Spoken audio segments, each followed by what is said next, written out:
Hey, let's talk driver qualification today, or your driver qualification file.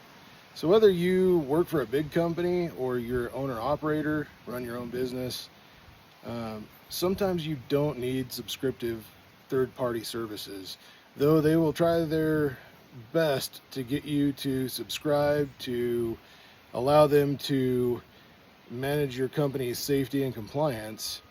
From what I've seen, it's extremely disappointing. They will do a one-time service for you, basically get your driver's record and a couple other things, put it in a file, and they'll say, yep, we got your driver qualification file, you're good to go.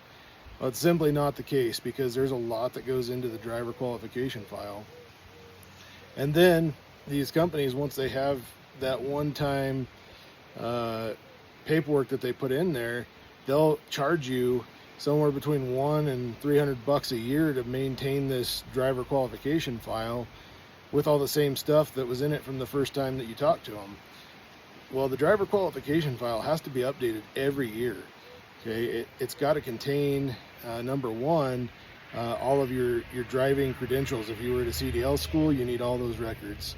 You need your pre-screen to your drug and alcohol for the clearinghouse.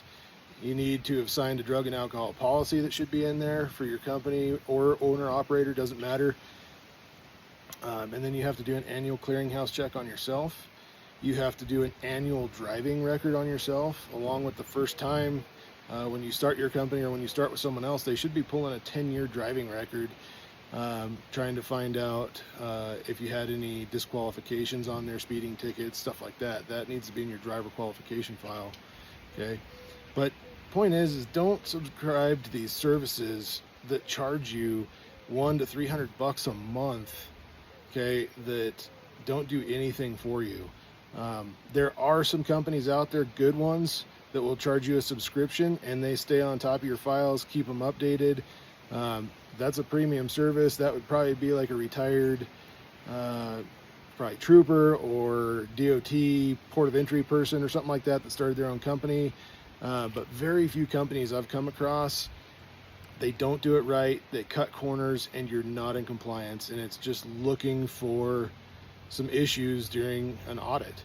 Okay, it's hard enough to pass audits as it is, let alone a company that's going to take shortcuts and not provide a quality service that you're paying a lot of money for. So that's just my 2 cents. If you guys want to know more about what needs to be in that driver qualification file, start leaving some comments, and I'll try and answer and get back with you guys as much as I can. Thanks. Stay safe.